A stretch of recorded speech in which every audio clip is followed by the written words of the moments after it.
O Senhor disse a Gedeão: O Senhor está contigo, valente guerreiro. Vai, e com essa força que tens, livra Israel das mãos dos madianitas. Sou eu que te envio. A paz esteja contigo. Não tenhas medo, não morrerás. Eis o milagre da vocação. Deus não nos escolhe porque somos fortes. Ele nos fortalece porque nos escolheu. A cena da vocação de Gedeão é, antes de tudo, um poderoso testemunho de como Deus vê o coração e não a aparência. Enquanto Gedeão, com medo dos madianitas, malhava trigo escondido, o anjo do Senhor o saúda com palavras que parecem destoar da realidade. O Senhor está contigo, valente guerreiro. Como pode um homem amedrontado, pertencente à menor das famílias e o último da casa de seu pai, ser chamado de valente guerreiro? Mas é justamente aí que está o milagre da vocação. Deus não nos escolhe porque somos fortes. Ele nos fortalece porque nos escolheu. Gedeão vê o abandono, a opressão, a ausência dos milagres do passado e questiona com sinceridade. E sua dúvida não é rejeitada por Deus, mas acolhida. O Senhor responde não com explicações, mas com um chamado. Vai com essa força que tens. Sou eu que te envio. Essa força, no entanto, não está no braço humano, mas na presença de Deus. Eu estarei contigo. Essa promessa se repete muitas vezes na Bíblia. Ela foi feita a Moisés, a Josué, aos profetas, a Maria, a mãe de Jesus, a José, aos apóstolos. E também foi feita a mim e a você hoje. O segredo da missão não está no tamanho dos desafios, mas na certeza de que não estamos sozinhos. Diante disso, Gedeão ainda hesita e pede um sinal. E Deus, com paciência paternal, confirma sua presença com o fogo que consome a oferta. É o mesmo fogo da sarça ardente, é o mesmo fogo do altar, é o mesmo fogo de Pentecostes. O fogo é o símbolo do Deus vivo que age, que purifica, que envia. Por fim, Gedeão ergue um altar e o chama: O Senhor é paz. Isso resume toda a sua experiência com o divino. Deus se revela não para causar pavor, mas para devolver a paz ao coração de todo aquela que crê. Não mais escondido, não mais com medo, agora Gedeão é um homem transformado. Quantas vezes também nos sentimos pequenos, fracos e até mesmo indignos para os chamados de Deus. Olhamos para a nossa história, nossos limites e nos perguntamos: por que tudo isso está acontecendo, hein? Mas o Senhor não nos abandona. Ele nos visita no ordinário da vida, como aquele trigo escondido, e nos chama para uma missão muito maior do que imaginamos. A vocação não depende do nosso currículo. A vocação depende da presença do Deus que chama. O que é que significa deixar tudo por Jesus Cristo? Bem, deixar tudo é renunciar à própria vontade. É não querer ter vontades minhas, mas fazer o que for do agrado de Cristo. Quando unirmos nossa vontade à de Cristo, deixando de querer o que queremos, para querer o que Ele quer, então experimentaremos a alegria. O prêmio de saber que somos amados e que dele recebemos tudo. Trata-se de esvaziar as mãos, de desapegar-se das coisas, para poder receber de coração vazio e pronto o grande amor com que Ele nos quer amar.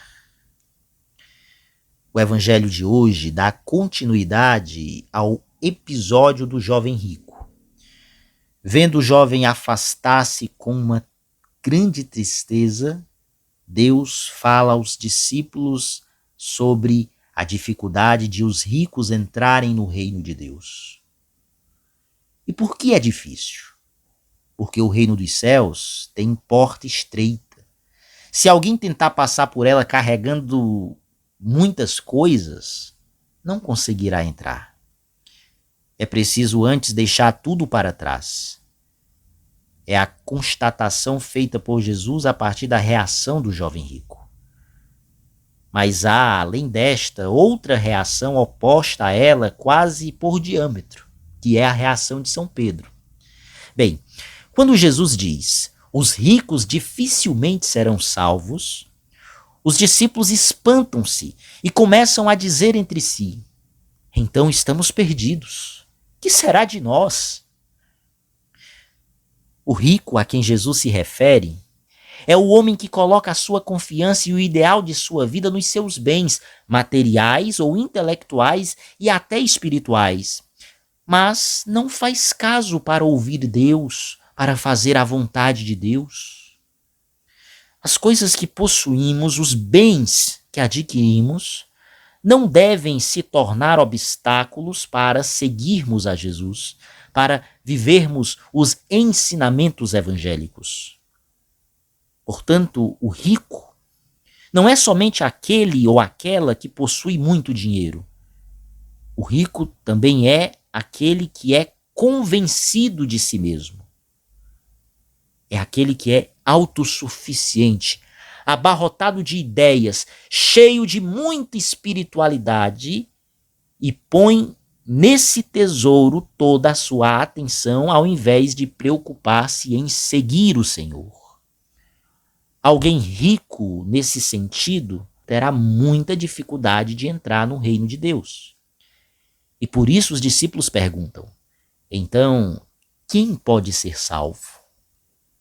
O Senhor responde, para os homens isso é impossível, mas para Deus tudo é possível. Muitos de nós, mesmo não tendo dinheiro, temos um coração de rico, isto é, temos um coração apegado ao pouco que possuímos, às nossas opiniões, à nossa maneira de pensar, às nossas convicções, etc. Apesar disso, o próprio Jesus nos afirma que, para Deus, tudo é possível. Dessa forma, confiando na sua graça, poderemos ir nos desapegando dos nossos bens e dando a eles o devido lugar. Em seguida, a partir do versículo 27, vemos a reação de Pedro em resposta às palavras de Cristo. Vê, nós deixamos tudo. Pedro deve tê-lo dito com uma efusiva alegria, como se dissesse, desta vez nós acertamos. O jovem rico partiu triste porque não queria deixar nada do que tinha. Mas Pedro se alegra por ter deixado tudo por Cristo, a quem então ele pergunta, talvez um pouco faceiro, né? Que havemos de receber? E o Senhor faz duas promessas. Havereis de sentar-vos em 12 tronos, esta específica para os apóstolos, e uma outra promessa mais geral, para quantos tiverem deixado tudo por ele. E todo aquele que tiver deixado casas, irmãos, irmãs, pai, mãe, filhos, campos, por causa de meu nome, irão receber 100 vezes mais e ter como herança a vida eterna. Isso Jesus não diz mais apenas aos apóstolos, mas a todos que tiverem essa coragem, essa ousadia. Receberá 100 vezes mais e terá a vida eterna. O que podemos tirar daqui? Bem, aqui nós temos uma constatação bem católica. Quando Jesus chamou e constituiu os 12 apóstolos, ele não lhes deu apenas poder, mas um mandato, uma forma nova de viver. Os cristãos, especialmente os padres, os sacerdotes, não recebem apenas uma missão, não recebem apenas um poder na igreja, mas também o chamado de Jesus para viver desapegado do mundo, como viveram os apóstolos. Aqui está a fonte da alegria da vida sacerdotal. Para perseverar na vida sacerdotal é preciso amar a Jesus com uma total entrega e doação de si mesmo. E fazer isso alegremente. É disto que fala o Senhor no versículo 29. Todo aquele que tiver deixado casas, irmãos, irmãs, pai, mãe, filhos, campos, por causa do meu nome, ou seja, por amor a mim, receberá 100 vezes mais. O Evangelho de São Marcos deixa claro ainda que a recompensa é recebida já aqui nesta vida. Afinal, entregar-se com fé a Jesus Cristo é abrir-se à experiência de ser amado por Ele, não importa o que aconteça. Mesmo que haja sofrimentos, doenças, perseguições, subsiste a certeza de ser amado. Porque o sacerdote terá sempre o coração no mesmo lugar que o de Cristo, cujo corpo e sangue comunga todos os dias na Santa Missa. Mas essa mensagem não é apenas para os padres, para os sacerdotes, não. Todo cristão pelo batismo participa da tríplice missão de Cristo: profeta, sacerdote e rei. Nós somos profetas, nós somos sacerdotes, nós somos reis. Portanto, Jesus não está falando apenas para os padres, para os bispos.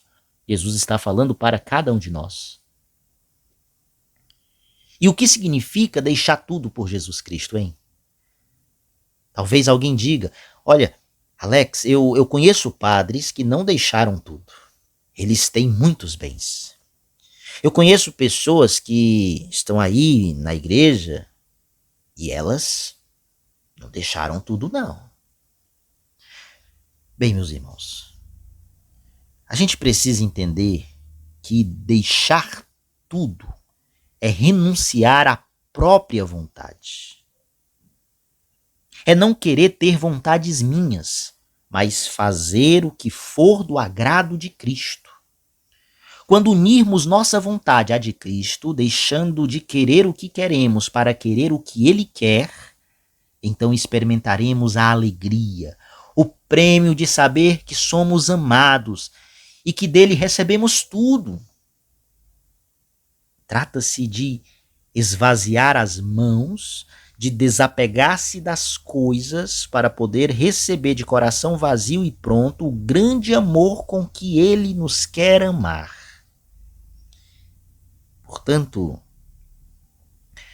não é deixar tudo literalmente, é esvaziar-se da própria vontade para querer e fazer apenas a vontade de Cristo. E é isso que é verdadeiramente difícil. Muitas pessoas não são capazes de desapegar-se dos bens porque não são capazes de desapegar-se da própria vontade. Já tem pessoas que, embora tenham muitos bens, desejam e querem fazer sempre a vontade de Deus. Façamos isso. Sejamos generosos. Coloquemos tudo o que temos e somos nas mãos de Cristo. Talvez se assustem os que vêm de fora, como assustou-se o jovem rico que partiu entristecido, mas se estivermos dispostos a renunciar às nossas vontades para fazer a vontade do nosso Senhor, daremos pulos de alegria como deu o bem-aventurado Pedro, o alegre Pedro, o feliz Pedro. Louvado seja o nome de nosso Senhor Jesus Cristo, para sempre seja louvado.